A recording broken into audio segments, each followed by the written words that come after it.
다 같이 기도하시겠습니다. 하나님 아버지 감사합니다. 오늘도 평범한 하루를 허락하시사 아버지 앞에 나와 머리 숙여서 아버지께 기도 올려드리고 아버지 말씀 먹을 수 있도록 허락하신 은혜에 감사드립니다. 하나님 아버지, 비록 생중계로 아버지 말씀을 먹을 수 없사오나 귀한 아버지의 자녀들 한 사람 한 사람 아버지 은혜 내려주시사 아버지께서 직접 먹여주시사 영육간에 강건하도록 허락하여 주시옵소서. 예수님과 천군 천사가 우리를 항상 보호하시사 우리 마음속 성전에 항상 아버지의 말씀의 씨앗이 온전히 뿌리 내릴 수 있도록 지켜주시고 보호하여 주실 줄을 믿습니다. 또한 성령님께서 우리 마음속에 항상 내주하시사 이 세상을 영적으로 분별하며 아버지 기뻐하시는 빛의 길에 걸어갈 수 있도록 늘 아버지의 뜻을 밝히 알 수 있도록 인도하여 주실 줄을 믿습니다. 저희 영숙 오늘도 양치는 개로서 또한 마이크와 스피커로서 오직 아버지의 음성에만 반응하고 순종하며 또 아버지의 음성만 깨끗이 전하기를 원합니다. 하나님 아버지 사용하여 주시옵소서. 지금 예배 시작 시간이오니 마치는 시간까지 그 어떠한 흑암의 권세들도 아버지의 말씀 먹는 거 방해 못하도록 하나님 아버지께서 방패되어 주실 줄을 믿습니다. 감사드렸고 우리 주 예수님의 이름으로 기도드렸습니다. 아멘. 할렐루야. 저도 너무 깜짝 놀라고 너무너무 속상합니다. 지금 저작권 침해가 있다고 그러는데 우리가 기뻐하면서 부르는 찬송가가 누가 자기의 것으로 다 등록을 해놨나 봐요. 그래서 저작권에 걸린다고 합니다. 계속해서 몇 년 동안 저작권에 걸린다 이런 이메일을 받았어요. 그런데 거기에서 내용이 그렇지만 수익 창출을 하지 않을 경우에는 이렇게 찬송가를 불렀어도 아무 조치를 취하지 않으니까 수익 창출만 안 되면 된다고는 그거를 알고 있었습니다. 그리고 방심하고 별로 신경을 안 쓰고 있었는데 오늘 갑자기 수요 예배 시작하려고 업로드하려고 생중계 썸네일 업로드 하려고 그러는데 이게 안 되던 거예요. 그래서 저도 적잖게 놀랐습니다. 그래서 다른 채널로 우선 이 말씀을 올리려고 합니다. 그리고 지금 기존의 채널은 유튜브와 이야기를 하고 제가 확인하지 못했던 이메일 확인을 해서 어떠한 문제가 있는지 해결할 수 있는지를 보고 해결이 되면 기존에 있는 채널로 하겠습니다. 그리고 이 생중계를 다른 채널로 하려고 그러면 휴대폰만 가지고 항상 했는데요. 휴대폰으로 생중계를 하려고 그러면 구독자가 1000명 이상이 돼야지 되는데 제가 이렇게 막힐 줄을 모르고 그런 다른 카메라를 안 가져왔어요. 만약에 안 된다 그러면 생중계로 하려고 그러면 1000명이 구독자가 안 되는 경우에는 컴퓨터랑 프로그램이랑 이렇게 카메라를 구비를 해서 준비를 해서 그것으로 예배를 드릴 수 있게 할 수 있습니다. 그래서 좀 제가 또 그거를 또 배워야지 되고요. 컴퓨터랑 프로그램이랑 카메라 작동법도 좀 배워야지 되고 해서 첩첩산중인데 하나님 아버지께서 지혜 주시고 또 하나님 아버지께서 해결해 주실 줄을 믿습니다. 할렐루야. 오늘은 사무엘상 30장, 31장 배워보겠습니다. 네, 30장 1절 보겠습니다. 다윗과 그의 사람들이 사흘 만에 시글락에 이른 때에 아말렉 사람들이 이미 넥백과 시글락을 침노하였는데 그들이 시글락을 쳐서 불사르고 거기에 있는 젊거나 늙은 여인들은 한 사람도 죽이지 아니하고 다 사로잡아 끌고 자기 길을 갔더라. 네, 여기에서 자기가 블레셋 사람들과 같이 이스라엘을 치고자 내려갔었어요. 사흘 전에. 그런데 거기에 블레셋의 방백들이 절대로 안 된다고 아기스 왕에게 블레셋 왕에게 난리를 치는 바람에 반대를 하는 바람에 다시 아기스 왕이 다윗에게 돌아가라고 얘기를 했습니다. 그래서 다윗이 다시 돌아온 거예요. 그래서 그 자기가 살고 있던 시글락 성을 사흘 동안, 3일 동안 비워놓고 있는 이러한 상황에서 돌아와 봤는데, 거기 아말렉이 시글락을 침노했다고 그래요. 그 아말렉이라는 그 족속은 그 산적과 같이 깡패 집단이에요. 강도짓을 많이 하는 그런 좋지 못한 그런 족속입니다. 그래서 여기에서 2절에 보시면 한 사람도 죽이지 아니하고 다 사로잡아 끌고 자기 길을 갔더라. 모든 사람들이 전쟁에 나와서 이 남자들 기운 세고 힘센 사람들은 다 블레셋과 이스라엘의 전쟁에 거기로 같이 갔었던 거예요. 그러니까 남아있는 사람들은 그 어린아이와 나이든 사람들과 아녀자들, 여자들밖에 없었던 그러한 상황이기 때문에 노예로 삼고자 다 끌고 왔는데 어떻게 한 명도 안 죽었을까요? 이거는 하나님이 하신 일이에요. 한 명도 죽지 않고 모조리 노예로 끌고 갔다는 거예요. 어떻게 알았을까요? 한 명도 죽지 않았다는 게? 아무도 없는데 어떻게 한 명도 죽지 않았는지 알 수 있었을까요? 그 시글락 성에 그 안에 피가 한 방울도 안 떨어져 있었던 거예요. 보통 침략을 당해서 사람들이 끌려가고 노략질 당하고 하면 피가 난무할 텐데 피가 한 방울도 흘려지지 않았던 거예요. 짐승의 피도 한 방울도 흘려지지 않았기 때문에 한 사람도 죽이지 않았다는 걸 여기에서 미리 알게 된 것입니다. 왜 그렇게 됐을까요? 다윗이 지금 하나님께 대가를 치르고 있는 거예요. 자기가 이스라엘 안에 있을 때는 하나님이 보호하시고 하나님 품 안에서 위태롭고 사울이 다윗을 죽이고자 여기저기 쫓아다녔지만 불안한 가운데에서 하나님 품 안에서 하나님이 지켜주셨었습니다.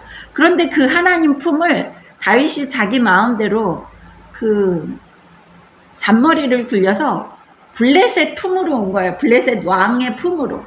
그러니까 뭐예요? 지금 현재를 살고 있는 예수 믿는 우리들이 이 세상적으로 생각을 하는 거예요. 하나님 품 안에서 벗어나서 어려운 일이 있을 때 세상적으로 피신을 하면 그것이 도움이 될 거라고 잔머리를 굴리고 있는 그러한 예수 믿는다는 사람들이 있는 것처럼 다윗도 여기에서 하나님 품 안에서 그렇게 10년 넘게 잘 도망다니고 했음에도 불구하고 나중에는 지쳐서 하나님이 지켜주시는 거를 왜 몰랐겠어요, 다윗이. 뭐 땅이 그렇게 넓다고 이스라엘 땅이 우리나라에 무슨 그 강원도만 하나? 뭐 그렇게 좀 조그만 땅이에요. 그런 땅에서 뭐 그렇게 힘들다고. 여기 블레셋으로 피해 왔기 때문에 하나님이 여기에서 이 어려운 고난을 또 맞이하게 합니다. 블레셋으로 피했지만 침략을 당하는 것을 볼 수 있어요. 아말렉에게. 3절 보겠습니다. 다윗과 그의 사람들이 성읍에 이르러 본즉 성읍이 불탔고 자기들의 아내와 자녀들이 사로잡혔는지라. 다윗과 그와 함께한 백성이 울 기력이 없도록 소리를 높여 울었더라. 네, 여기에서 다윗과 같이 이 600명의 그 건장한 남자들이 자기의 가족들과 자식들 그리고 자기의 가축들 뭐 이런 걸 가지고 도망 다니면서도 울지를 않았어요. 다윗에게 잘 순종을 했어요. 그런데 여기에서 자기 아내들과 자녀들이 잡혀가니까 울 기력이 없을 정도로 울었다는 거예요. 너무 고통스러워하는 모습입니다. 5절 보겠습니다. 다윗의 두 아내 이스라엘 여인 아히노음과 갈멜 사람 나발의 아내에 있던 아비가일도 사로잡혔더라. 그 사람들만 뺏긴 게 아니에요. 다윗의 아내들도 같이 뺏겼다는 것을 볼 수 있습니다. 6절 보세요. 백성들이 자녀들 때문에 마음이 슬퍼서 다윗을 돌로 치자 하니 다윗이 크게 다급하였으나 그의 하나님 여호와를 힘입고 용기를 얻었더라. 네, 다윗이 블레셋으로 1년 좀 넘게 아기스 왕 품에서 안전하게 있으면서 안전하게 있었을까요? 과연? 노심초사하면서 다윗은 더 힘들었어요. 피곤했죠. 사울은 신경 안 써도 되는데 아기스한테 적절하게 거짓말을 해야지 되고 그 블레셋이나 다른 주변에 있는 마을을 칠 때도 예, 거짓말을 해야지 되기 때문에 다 사륙하고 이스라엘에 있는 마을들을 쳤다고 거짓말을 하고 하는 그러한 행동들을 하고 다녔어요, 다윗이. 그랬는데 여기에 백성들이 자녀들 때문에 마음이 슬퍼서 600명의 남자들이 자기 처자식 때문에 마음이 슬퍼서 이제 돌로 치자고 얘기를 해요. 다윗이 크게 다급하였으나 그의 하나님 여호와를 힘입고 용기를 얻었더라. 다윗이 드디어 하나님 품으로 돌아가는 모습입니다. 다윗이 계속해서 그 블레셋 왕의 품으로 들어와서 그 블레셋에서 안주하면서 블레셋의 보호를 받기 위해서 그렇게 하고 있다가요, 이런 일이 일어나고, 여러분 사람을 믿을 수가 없어요. 10년 넘게 다윗에게 순종하면서 다윗과 동고동락을 하던 이 사람들이 갑자기 다윗을 돌로 쳐 죽이재요. 아내와 자식들이 다 빼앗겼다고. 그러니까 사람은 절대로 믿을 수 있는 존재가 아니라는 것을 볼 수 있습니다. 그거를 하나님이 다윗에게 인식시켜 주는 거예요. 네가 보호받을 수가 없어. 그 어디에서도 보호받을 수가 없어. 네가 블레셋으로 피했지. 블레셋 왕의 품으로 피했지. 네가 거기에선 안전할 거라고 생각을 했는데 이거 봐라. 블레셋으로 가서 안전치 못했어요. 아말렉이 침략을 한 거예요. 아말렉이 침략을 해서 처자식들을 다 데려가니까 같이 10년 이상을 동고동락했던 그 장정들이 다윗을 쳐 죽이겠다고 그러는 거예요. 그러니까 다윗이 마지막으로 돌아갈 때가 어디예요? 블레셋 왕의 품도 아니고요. 자기가 거느리고 다니던 600명의 그 군사들, 장정들 품도 아니고요. 다 배신을 당하고 이제 하나님의 품으로 다시 돌아가는 그러한 역사가 여기에서 나오는 거예요. 그래서 다급하였으나 그의 하나님 여호와를 힘입고 용기를 얻었더라. 우리가 힘을 얻을 수 있는 분은 하나님 아버지예요. 용기를 얻을 수 있는 분은 하나님 아버지입니다. 7절 보겠습니다. 다윗이 아히멜렉의 아들 제사장 아비아달에게 이르되 원하건대 에봇을 내게로 가져오라. 아비아달이 에봇을 다윗에게로 가져가매 다윗이 여호와께 묻자와 이르되 내가 이 군대를 추격하면 따라잡겠나이까 하니 여호와께서 그에게 대답하되 그를 쫓아가라. 네가 반드시 따라잡고 도로 찾으리라. 네, 여기에서 보면 다윗이 블레셋으로 도망올 때도 여기 이 에봇을 가져오라고 얘기를 하지 않았어요. 에봇 안에 있는 우림과 둠빔 하나님께 여쭤보고자 한 거예요. 그 전장에서 사울은 어떻게 했어요? 28장에서 신접한 여인한테 가서 사무엘을 불러 올려달라고 얘기를 했어요. 왜? 제사장들을 다 쳐 죽였고 그 제사장들을 쳐 죽일 때에 이 제사장 마지막으로 남은 이 아히멜렉의 아들 제사장 아비아달이 에봇과 우림과 둠빔을 가지고 도망을 갔기 때문이에요. 그러니까 어디에다 물어볼 수도 없는 거예요. 사무엘도 죽었고. 그래서 사무엘을 불러 올려달라고 신접한 여인한테 그렇게 얘기를 했었습니다. 그런데 이제는 드디어 다윗이 블레셋으로 도망올 때도 하나님께 물어보지 않았는데 이제는 하나님께 물어보는 것을 볼 수 있어요. 무슨 소리입니까? 자기의 잔머리를 의지하지 않는다는 거예요. 자기가 생각대로 움직이지 않고 이제 하나님이 명령하시는 대로 모든 거 하나님께 물어보고 하겠다는 이러한 모습을 볼 수 있습니다. 네. 다윗이 이제 왕이 되기 바로 전까지 하나님이 다시 다윗을 회복시키시는 것을 볼 수 있어요. 내 품에 들어와서 나만 의지하고 살아.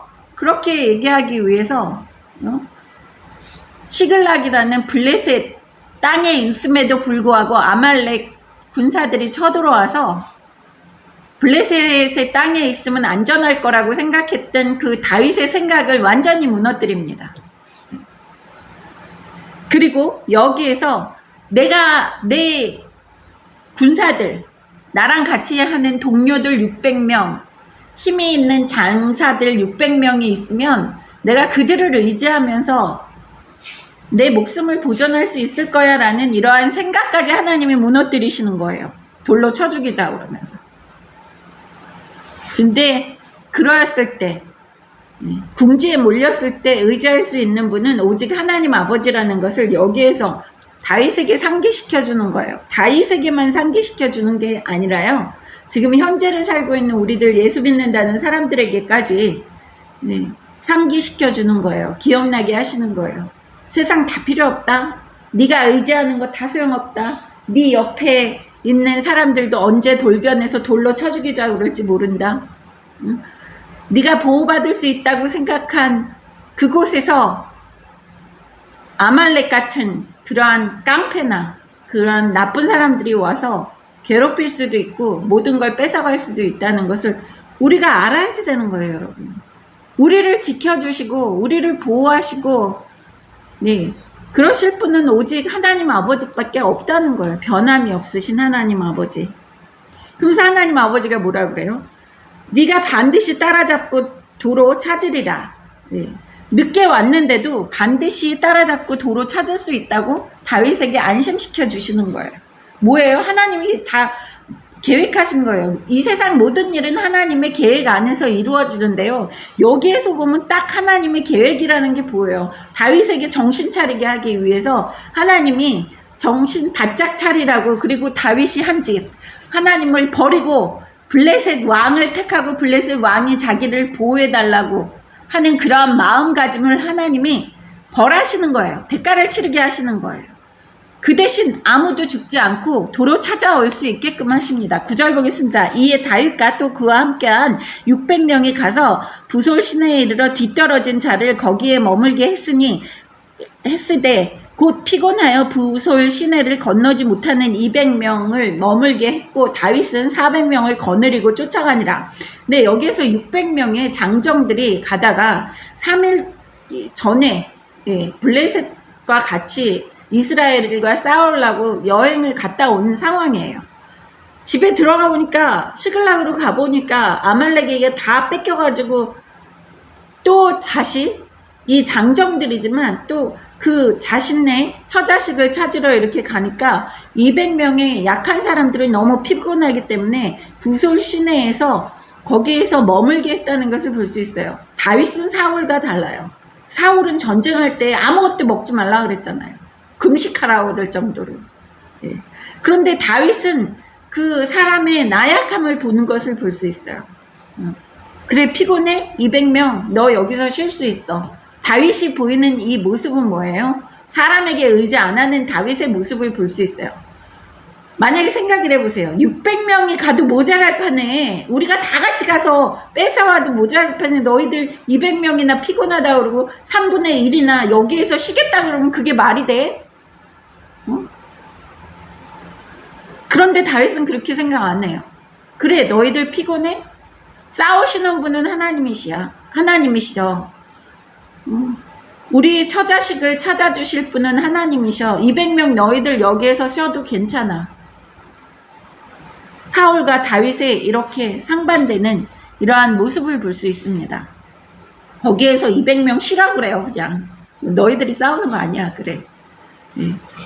11절 보겠습니다. 무리가 들에서 애굽 사람 하나를 만나 그를 다윗에게 데려다가 떡을 주어 먹게 하며 물을 마시게 하고 그에게 무화과 뭉치에서 뗀 덩이 하나와 건포도 2송이를 주었으니 그가 밤낮 사흘 동안 떡도 먹지 못하였고 물도 마시지 못하였습니다. 그가 먹고 정신을 차리며 다윗이 그에게 이르되 너는 누구에게 속하였으며 어디에서 왔느냐 하니 그가 이르되 나는 애굽 소년이요 아말렉 사람의 종이더니 사흘 전에 병이 들매 주인이 나를 버렸나이다. 네, 여기에서 보면 종이 아파서 버렸다는 것을 볼 수 있어요.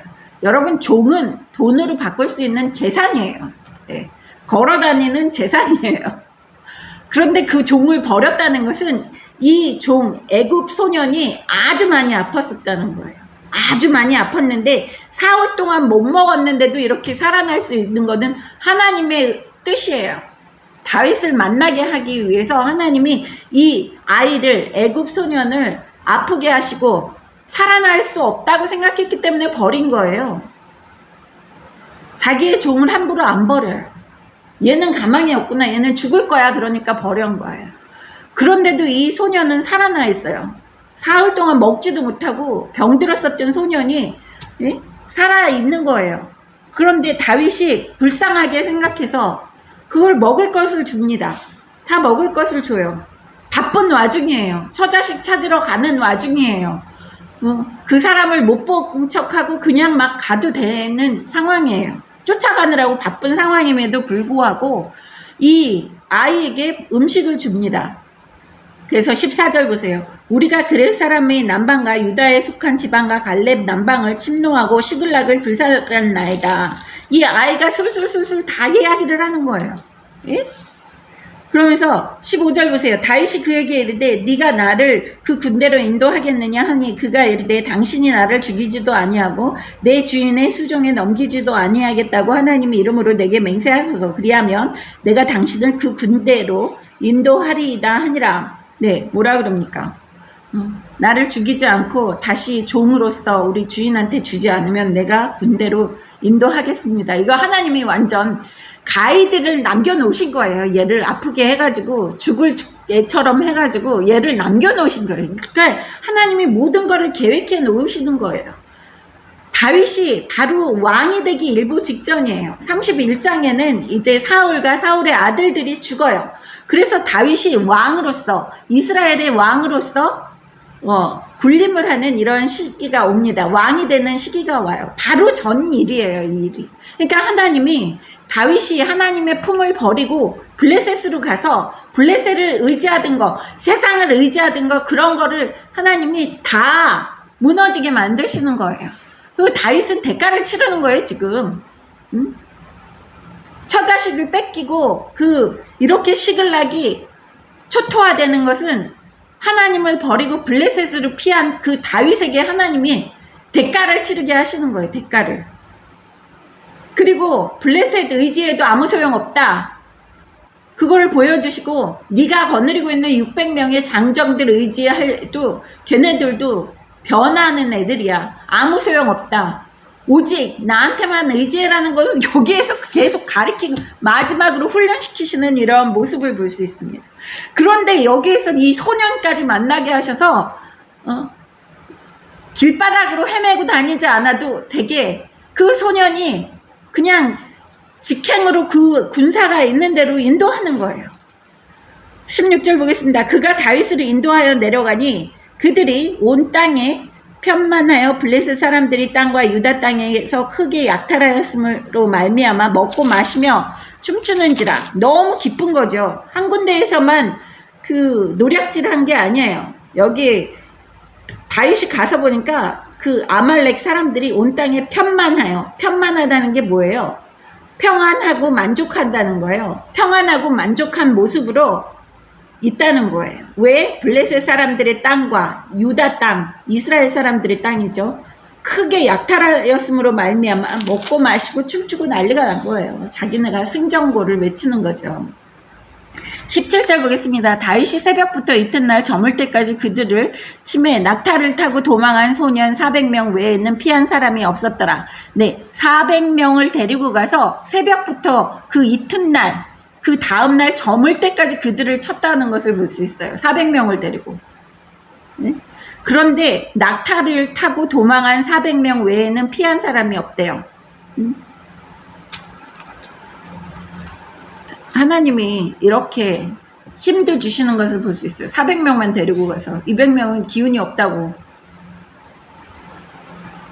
마을에 머물고 있는데. 18절 보겠습니다. 다윗이 아말렉 사람들이 빼앗아 갔던 모든 것을 도로 찾고 그의 두 아내를 구원하였고, 아말렉 사람들이 빼앗았던 거를 다 찾아냈다는 것을 볼 수 있어요. 아내들까지 다 찾아왔어요. 19절 그들이 약탈하였던 것 곧 무리의 자녀들이나 빼앗겼던 것은 크고 작은 것을 막론하고 아무것도 잃은 것이 없이 모두 다윗의 도로 찾아왔고 하나도 잃어버린 게 없다는 거예요.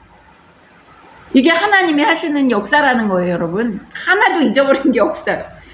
예. 잊어버린 것 같지만요, 내 손에서 잊어버린 것 같지만 하나님이 찾아주시면요, 하나도 잊어버린 거 없이 모두 찾아주실 줄 믿으시기를 주님의 이름으로 축원합니다.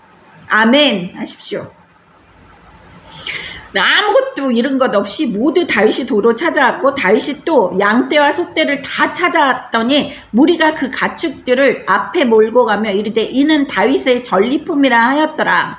네, 21절 보겠습니다. 다윗이 전에 피곤하여 능히 자기를 따르지 못함으로 부솔 시내에 머물게 한 200명에게 오매 그들이 다윗과 그와 함께한 백성을 영접하러 나오는지라. 다윗이 그 백성에게 이르러 문안하매 다윗과 함께 갔던 자들 가운데 악한 자와 불량배들이 다 이르되 그들이 우리와 함께 가지 아니하였은즉 우리가 도로 찾은 물건은 무엇이든지 그들에게 주지 말고 각자의 처자만 데리고 떠나게 하라 하는지라. 네, 여기에서 보면 뭐라 그럽니까? 예? 다윗이 함께 갔던 사람들 400명들이 자기네가 찾아온 전리품들 그런 거를 그 부솔 시내에서 기운이 없어서 피곤해서 거기에서 쉬고 있는 사람들에게는 하나도 나눠주지 말자고 누가 그래요? 불량배가 얘기했다는 것을 볼 수 있어요. 22절에. 다윗을 따르는 사람들 중에서도 불량배가 있었다는 것을 볼 수 있습니다. 불량배는 항상 있어요. 신명기 13장 12절에 한번 보겠습니다. 283페이지입니다. 네 하나님 여호와께서 너에게 주어 거주하게 하시는 한 성읍에 대하여 너에게 소문이 들리기를 너희 가운데 어떤 불량배가 일어나서 그 성읍 주민을 유혹하여 이르기를 너희가 알지 못하던 다른 신들을 우리가 가서 섬기자 한다 하거든 너는 자세히 묻고 살펴보아서 이런 가증한 일이 너희 가운데 있다는 것이 확실한 사실로 드러나면 너는 마땅히 그 성읍 주민을 칼날로 죽이고 그 성읍과 그 가운데에 거주하는 모든 것과 그 가축을 칼날로 진멸하고. 네, 여기 또 16절에 보세요. 또 그 속에서 빼앗아 차지한 물건을 다 거리에 모아놓고 그 성읍과 그 탈취물 전부를 불살라 네 하나님 여호와께 드릴지니 그 성읍은 영구히 폐허가 되어 다시는 건축되지 아니할 것이라.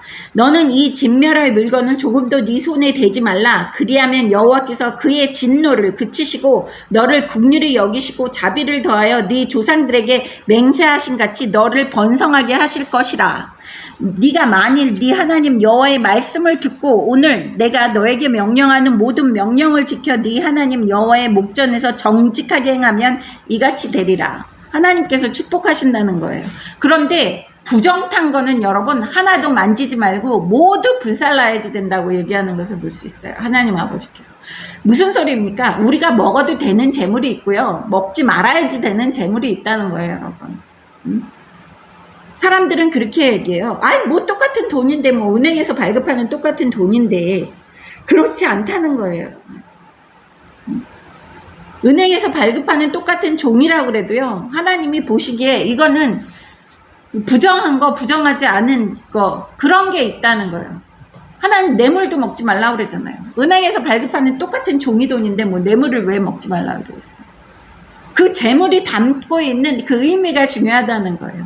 불량배가 일어나서 다른 신을 섬기자고 한 그런 마을이 있으면 자세히 가서 살피고 그게 사실이면 다 칼로 쳐 죽이라는 거예요.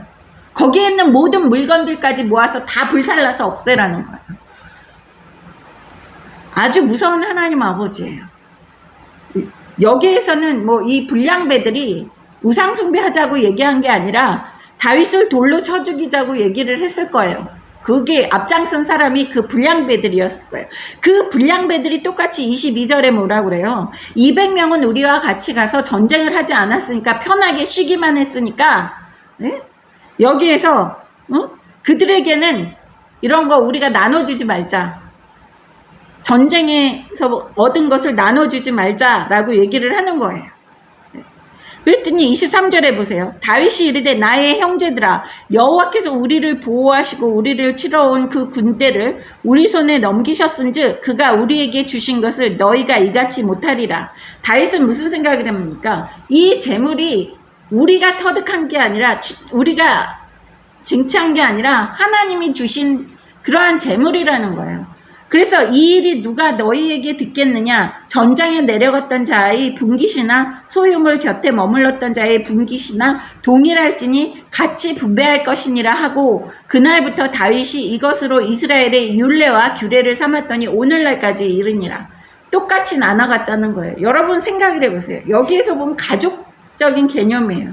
여러분, 나가서 남편이 돈 벌어오고 우리 아내들은 집에서 편안히 쉬는 것 같이 보이잖아요. 집안일을 하고 하지만. 그리고 아이들도 학교 다니면서 돈 벌지 않죠. 돈 쓰러 다니잖아요.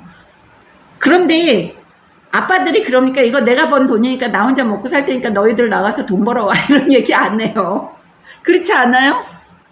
다윗이 이렇게 전쟁에 나가서 벌어온 것을 같은 집안 식구의 형제 자매라는 개념으로 같이 나눠 쓰는 거예요. 벌어온 사람은 우리 가정에도 누구예요? 물론 맞벌이 하시는 분들도 있어요. 맞벌이 하시는 분들도 있는데 맞벌이를 하면 같이 의논하고 의지하고 같이 이게 상의해서 돈을 쓰고 같이 하잖아요. 예? 네가 더 많이 벌어왔으니까 네가 더 많이 써. 내가 더 많이 벌어왔으니까 내가 더 많이 쓸 거야. 너희 아이들은 하나도 벌어온 게 없고 놀고 먹고 하니까 너희는 쓸 거 없어. 이런 개념이 아니라는 거예요. 다윗은 여기에서 자기 형제들이라고 생각을 하는 것을 볼 수 있습니다. 네. 그래서 23절에 다윗이 이르되 나의 형제들아, 네. 가족 같은 개념을 갖고 있어요. 당연히 힘들어서 가지 않은 사람들은 뭐 먹을 거를 나눠주고 그 탈취물을 나눠줄 이유가 없죠. 보통 사람의 개념은 그래요. 그런데 가족이라는 개념을 갖고 생각을 하면 하나님 아버지가 벌어 오신 거예요. 하나님 아버지가 돈을 벌어서 오셔서 형제 자매들과 우리 가족들이 같이 먹고 사는데 너는 많은 일을 안 했기 때문에 안 줄 거야. 이런 거는 계산이 안 되는 거예요. 예. 그래서 25절에 그날부터 다윗이 이것으로 이스라엘의 율례와 규례를 삼았더니 오늘까지 이르니라. 오늘까지 이르렀다는 것을 볼 수 있어요. 네, 오늘까지. 그러니까 그 다윗이 이 기록이 써진 그러한 날까지, 구약의 성경에 나오는 그러한 날까지 이르렀다고 얘기합니다. 26절 보겠습니다. 다윗이 시글락에 이르러 전리품을 그의 친구 유다 장로들에게 보내어 이르되 보라 여호와의 원수에게서 탈취한 것을 너희에게 선사하노라고 베델에 있는 자와 남방 라못에 있는 자와 얏딜에 있는 자와 아로엘에 있는 자와 십못에 있는 자와 에스드모아에 있는 자와 라갈에 있는 자와 여라무엘 사람의 성읍들에 있는 자와 겐 사람의 성읍들에 있는 자와 홀마에 있는 자와 고라산에 있는 자와 아닥에 있는 자와 헤브론에 있는 자에게와 다윗과 그의 사람들이 왕래하던 모든 곳에 보내었더라. 네, 여기에서 다윗이 자기의 존재감을 드러내는 것을 볼 수 있습니다. 여기저기에 상품으로 선물로 다 보내는 것을 볼 수 있어요. 자기가 아말렉을 쳐서 그 탈취한 물건들을 다 여기저기 온갖 동네에다가 다 보내는 것을 볼 수 있어요. 유다 장로들에게까지 보내면서 자신의 건재함, 자신이 힘이 아직 있다는 것을, 그리고 능력이 있다는 것을, 그런 것을 왕으로서의 존재감을 드러내고 있는 이러한 모습입니다. 그 사울이 처음에 왕으로서 나타날 때 어땠는지 보겠습니다. 사무엘상 11장 보세요. 11장 1절부터 보겠습니다. 11장 바로 위에 27절에 보시면은요. 어떤 불량배는 이르되 이 사람이 어떻게 우리를 구원하겠느냐 하고 멸시하며 예물을 바치지 아니하였으나 그는 잠잠하였더라. 사울이 처음에 왕으로서 선포될 때요. 불량배들이 이 사람이 어떻게 우리를 구원해? 그러면서 여기에서 또 불량배가 등장하는 것을 볼 수 있습니다. 그렇지만 사울은 그때 겸손했기 때문에 잠잠했어요. 그런데 11장 1절 보세요. 암몬 사람 나하스가 올라와서 길앗 야베스에 맞서 진침해 야베스의 모든 사람들이 나하스에서 이르되 우리와 언약하자 그리하면 우리가 너를 섬기리라니 암몬 사람 나하스가 그들에게 이르되 내가 너희 오른 눈을 다 빼야 너희와 언약하리라. 내가 온 이스라엘을 이같이 모욕하리라. 네, 여기에서 보면 눈을 다 빼면, 오른쪽 눈을 다 빼면 너희를 침략하지 않을 거야 라고 이런 모욕을 주었을 때, 그때 왕으로서 기름 부음 받은 사울이 전장에 나가서 싸우면서 이들을 물리치고 이겼습니다. 이런 모습을 볼 수 있어요. 그래서 항상 왕으로서 이렇게 데뷔를 할 때요. 사울도 왕으로서 선포만 했었지, 하나님이 기름 부었었지, 이 왕으로서 데뷔를 할 때는 전쟁에 나가서 이기는 이러한 모습을 볼 수 있어요. 11장에서. 돌아오겠습니다. 그런데 다윗은 여기에서 시글락 성을 침략한 아말렉을 이겨서 자기가 전쟁에서 이겼다는 것을 다 만인들에게 이곳저곳에다가 보이는 이 데뷔하는 것을 볼 수 있습니다. 왕으로서의 그 역할을 할 수 있다는 것을 보여주는 거예요. 능히 지금 내가 3년이 지난 지금에도 내가 힘이 이렇게 강하고 내가 전쟁에서 이길 수 있는 이러한 다윗이야 라는 것을 보여주죠. 31장 1절 보겠습니다. 블레셋 사람들이 이스라엘을 치매 이스라엘 사람들이 블레셋 사람들 앞에서 도망하여 길보아 산에서 엎드려 죽었니라. 네, 블레셋 사람들이 이스라엘을 쳤는데 이스라엘 사람들이 블레셋 사람들 앞에서 도망해서 길보아 산에서 다 엎드려 죽었다는 것을 볼 수 있어요. 블레셋과 이스라엘은 아주 그 관계가 계속해서 전쟁을 계속 거듭해 나가는 이러한 일들이 성경에서 계속 나옵니다. 네, 그런 곳으로 그런 적군한테 무서운 적군한테 다윗이 피해간 거예요. 그래서 다윗이 이스라엘 땅에 없다는 것을 알고 블레셋이 쳐들어가서 여기에서 이스라엘 사람들이 대패하는 것을 볼 수 있습니다. 2절 보세요. 블레셋 사람들이 사울과 그의 아들들을 추격하여 사울의 아들 요나단과 아비다닥과 말기수아를 죽이니라. 여기에서 너무 안타까운 게 요나단은요. 거기가 흑암의 길이라는 것을 알았어요. 흑암의 권세의 길이라는 것을 알면서도 빛의 길은 다윗과 같이 하지를 않았어요. 저는 그게 이거를 읽으면서 제일 안타까워요. 왜 이렇게 요나단도 믿음도 좋고 했는데 육신의 아버지의 뜻을 따라야지 된다는 그러한 효자 같은 생각을 해서 자기의 아버지 곁을 지키겠다고 계속해서 하나님을 배신하고 하나님께 도전하는 그런 사울임에도 불구하고 육신의 관계가 뭐 그렇게 중요해가지고 요나단이 여기에서 머물면서 요나단까지 아주 처참한 죽음을 당하는 거예요. 그 죽은 시체까지 모욕을 당합니다. 참 요나단, 저는 이거를 보면서 요나단이 너무 안타까운 거예요. 왜 이렇게 육신의 부모한테 연연하면서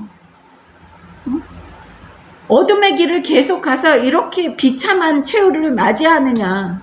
지금 현재를 살고 있는 우리들 중에서도요. 육신의 관계에 연연하면서 계속해서 흑암의 길을 걸어가는 사람들이 있다는 거예요. 우리 엄마가 돌아가시면 이제 제사 안 지낼 거야. 내가 이번만 그래도 관계 때문에 부모님인데 어떻게 할 거야. 그래도 형제들인데 어떻게 할 거야. 이렇게 생각하는 어리석은 사람들이 있다는 거예요.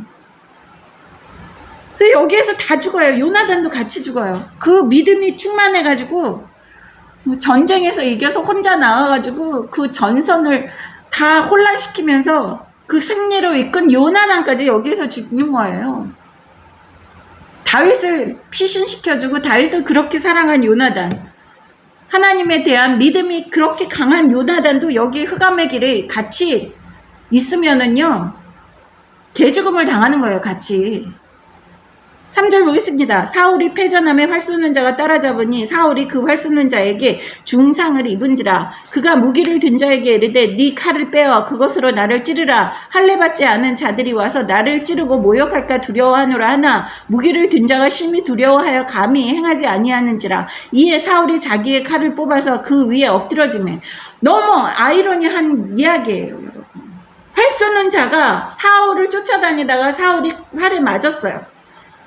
그러니까 자기가 죽고 싶다는 거예요. 그러면서 자기 무기를 든 자에게 네 칼을 빼서 나를 찔러서 죽여라. 그런데 그 나중에 말이 무슨 얘기가 있어요. 할례 받지 않은 자들이 와서 나를 찌르고 모욕할까 두려워하노라.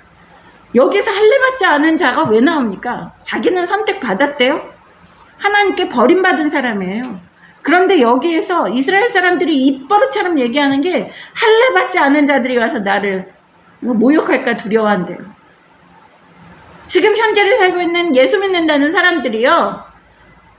이렇게 입술로만 이상한 짓거리를 해요. 행동은 하나님께 순종을 안 하면서 자기는 믿는 사람이래요. 행동은 하나님께 순종하지 않는 행동을 하고 그러한 삶을 살면서 안 믿는다는 사람들보다 더 우스꽝스럽게 살면서 우습게 살아요. 우스꽝스럽게 살면서 나중에 꼭 말할 때는 나는 예수 믿어요. 교회 다녀요. 나 집사예요.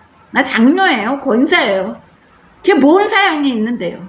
할례 받지 않은 자가 나를 와서 할례 받든 안 받든 무슨 상관인데요. 이제 와서 하나님 말씀에 불순종한 이 왕 사울이 무슨 소용이 있겠어요.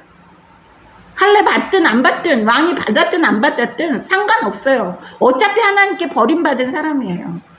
어차피 지옥 가는 왕이에요. 사울이에요. 그런데 여기에서 자기 체면을 얘기하면서 자기가 예수 믿는다는 사람이고 하나님께 순종하는 사람처럼 얘기를 해요. 할례 받지 않은 사람이 이제 와서. 그런데요 여러분, 화를 맞고 사울이 죽지 않고 시간이 있었어요. 제일 불행한 사람이요, 저는 그 생각을 해요. 갑자기 급사하는 사람 있지요. 갑자기 죽는 사람. 회개할 시간도 없어요. 갑자기 교통사고든지 뭐 심장마비든지 갑자기 죽는 사람이에요. 제일 불행한 것 같아요. 그런데 하나님이 이 사울에게는 은혜를 내리셨어요. 화를 맞고 죽지 않았어요. 그때 하나님께 회개하고 돌아왔으면 오히려 좋았을 텐데 쓸데없는 소리를 해요. 자살을 하겠대요. 자살을. 차라리 명예롭게 왕처럼 죽지를 않고 나를 찔러라. 얘는 안 찔러주는 거예요.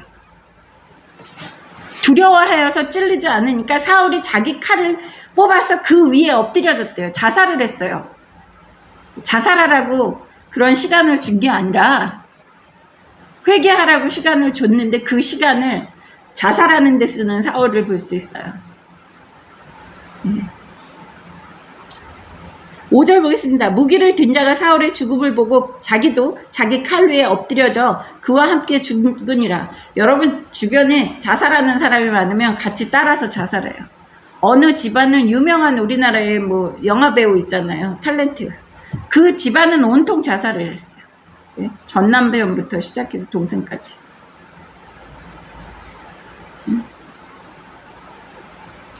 사탄 마귀들이 이렇게 본 게 뭐예요? 옆에 있던 사람, 무기 든 사람이 사울이 자살하는 걸 보고 똑같이 칼 위에 엎드려져서 함께 죽는 이러한 모습을 볼 수 있어요.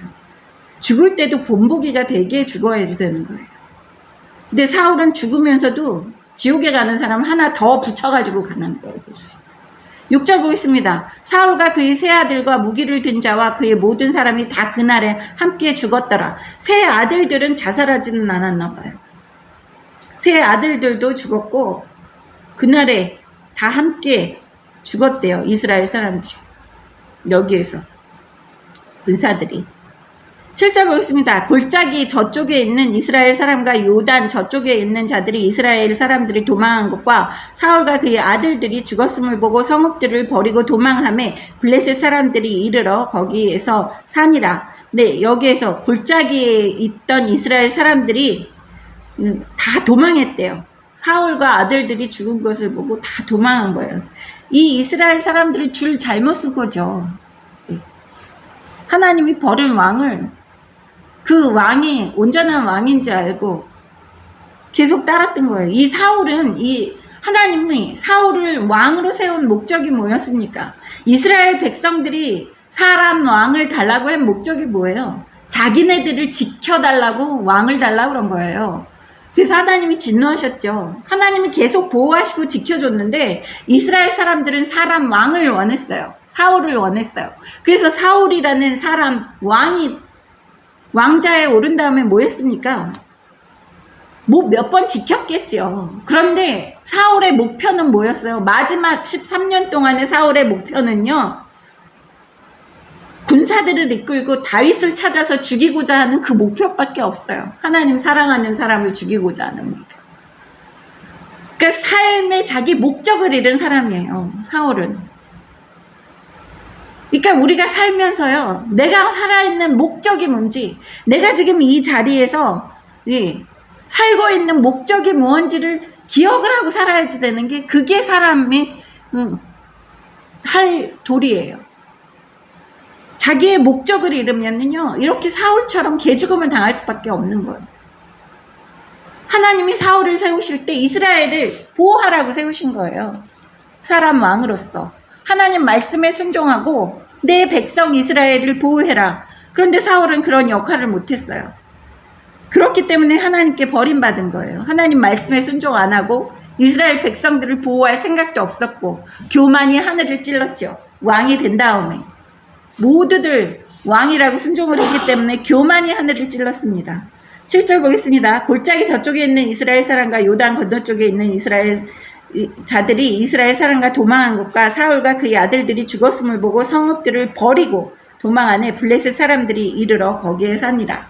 네, 성읍까지 뺏겼어요. 블레셋 사람들이 장악을 하고 이스라엘의 성읍에서 살는다고 하는 것을 볼 수 있습니다. 8절 그 이튿날 블레셋 사람들이 죽은 자를 벗기러 왔다가 사울과 그의 세 아들이 길보아 산에서 죽은 것을 보고 사울의 머리를 베고 그의 갑옷을 벗기고 자기들의 신당과 백성에게 알리기 위하여 그것을 블레셋 사람들의 땅 사방에 보내고 그의 갑옷은 야스다롯의 집에 두고 그의 시체는 벳산 성벽에 못 박음에 네, 얼마나 수치스럽게 죽습니까?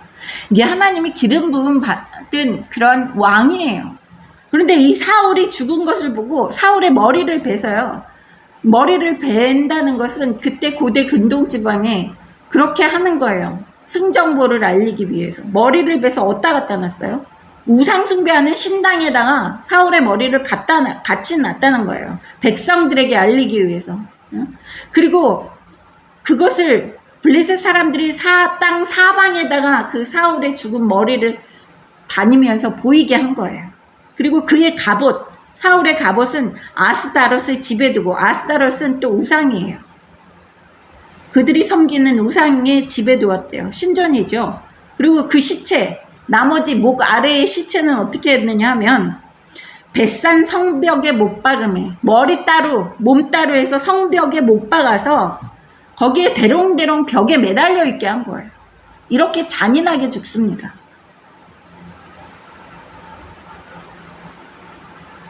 마지막에 죽기 전에 자살하지 말고 차라리 하나님께 회개를 하고 또 하나님께 이렇게 수치스러운 죽음이 싫습니다라고 하나님께 기도를 간절히 했다면 이렇게 자기의 육신이 수치스럽게 됐을까라는 저는 의문을 가져요. 그렇게 안 만들어 놓으셨을 거예요. 왜냐하면 사울은 이스라엘의 왕이었기 때문에 이스라엘이 그만큼 망신을 당하는 거기 때문에 사울이 뉘우치고 하나님께 내가 죽은 다음에도 내가 수치스럽게 죽지 않게 해주십시오라는 그런 회개의 기도를 했으면 사울이 이렇게 수치스럽지 않았을 것 같아요. 않았을 겁니다. 11절 길르앗 야베스 주민들이 블레셋 사람들이 사울에게 행한 일을 듣고 모든 장사들이 일어나 밤새도록 달려가서 사울의 시체와 그의 아들들의 시체를 벳산 성벽에서 내려가지고 야베스에 돌아가서 거기서 불사르고 그의 뼈를 가져다가 야베스 에셀 나무 아래에 장사하고 7일 동안 금식하였더라. 이 사람들이 누구예요? 아까 그 사무엘상 11장 1절부터 제가 읽었잖아요. 네. 거기에서 이 길르앗 야베스 사람들에게 쳐들어와서 눈 한쪽을 빼면은 너희 눈 한쪽을 빼면은 우리가 그냥 물러가겠다 하고 모욕을 줬을 때 그때 사울이 곳곳에 그 이스라엘 사람들을 결집해가지고 30만 명을 모아가지고 전쟁을 해서 길르앗 야베스 사람들을 구원을 해줬습니다. 그 기억을 하고 이 은혜를 갚는 거예요. 길르앗 야베스 사람들이. 사울이 처음으로 전쟁을 했었어요. 그때 왕으로서 기름 부음 받은 다음에 처음으로 왕의 모습을 보여준, 당당함을 보여주고 왕의 힘을 보여준 그러한 그 순수할 때 그러한 왕으로서 백성들을 길르앗 야벳 주민들을 구원했을 때 그 길르앗 야벳 주민들이 얼마나 감동을 했겠습니까? 그래서 이렇게 사울이 그 성벽에 매달려 있는 것을 보고 목숨을 내놓고 장정들이 와서 그 사울과 그 아들들을 데려다가 화장을 해서 뼈를 가져다가 나무에 장사하고 7일 동안 금식을 하는 모습을 볼 수 있어요. 은혜 갚을 줄 아는 사람들이에요. 야베스 사람들은, 길르앗 야베스 사람들은. 어땠든 지간에 사울이 나중에 하나님께 버림받고 이렇게 수치스러운 죽음을 맞이했었다고 해도 이 사람들은 자기네가 입었던 그 은혜에 대해서 잊지 않고 갚는 것을 볼 수 있습니다. 네, 이렇게 다들 모두 자기가 뿌려놓은 열매를 먹는 거예요. 뿌려놓은 씨앗의 열매를 먹는 이러한 모습을 볼 수 있습니다. 여러분 모두 아버지 말씀에 온전히 순종하고 우리가 왜 살고 있는 목적을 기억하시고 항상 아버지 말씀에 순종하시면서 축복받는 여러분 되시기를 주님의 이름으로 축원합니다. 기도하시겠습니다. 하나님 아버지 감사합니다. 오늘도 이 말씀을 통해서 우리가 아버지 말씀에 순종해야지만 아버지께서 우리에게 축복 내려주시고 또한 우리가 한 행동에 대한 열매를 먹는다는 것을 오늘 또 알게 하심을 감사드리었고 또 감사드립니다. 모든 우리의 삶의 모든 것을 아버지께서 주관하시사 이끌어 가신다는 것을 우리는 밝히 알고 있습니다. 하나님 아버지 저희를 불쌍히 여겨 주시옵시고 우리가 교만하지 않을 수 있도록 우리 마음까지 감찰하여 주시옵소서. 아버지 말씀에 순종할 수 있도록 우리 마음도 아버지 의로운 오른손으로 붙들어 주시옵소서. 아버지 좋아하시는 것 우리도 좋아하고 아버지 싫어하시는 것 우리도 싫어하고 죄의 자리에는 가지도 않도록 눈동자같이 보살펴 주실 줄을 믿습니다.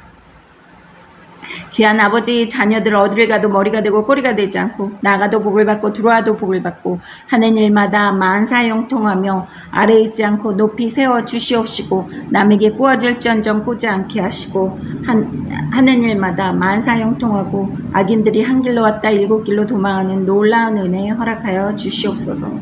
감사드렸고 우리 주 예수님의 이름으로 기도드렸습니다. 아멘. 다 같이 일어나셔서 예레미야 17장 5절 하나님께 올려드리겠습니다. 시작. 여호와께서 이와 같이 말씀하시니라. 무릇 사람을 믿으며 육신으로 그의 힘을 삼고 마음이 여호와에게서 떠난 그 사람은 저주를 받을 것이라. 아멘. 다 같이 주기도문 하시겠습니다. 하늘에 계신 우리 아버지여, 이름이 거룩히 여기심을 받으시오며 나라의 마옵시며 뜻이 하늘에서 이루어진 것 같이 땅에서도 이루어지이다. 오늘날 우리에게 일용할 양식을 주옵시고 우리가 우리에게 죄 지은 자를 사하여 준 것 같이 우리의 죄를 사하여 주옵시고 우리를 시험에 들지 말게 하옵시며 다만 악에서 구하옵소서. 나라와 권세와 영광이 아버지께 영원히 쌓옵나이다. 아멘. 지금은 우리 주 예수 그리스도의 크신 은혜와 하나님 아버지의 크신 사랑과 성령님의 인도하심과 보호하심과 교통하심이 낮은 교회를 통해서 영의 양식을 먹고 있는 귀한 아버지의 자녀들 머리 위에, 그 가정 위에, 대대손손 태어나는 후손들 머리 위에 지금으로부터 영원히 함께 하실지어다. 아멘.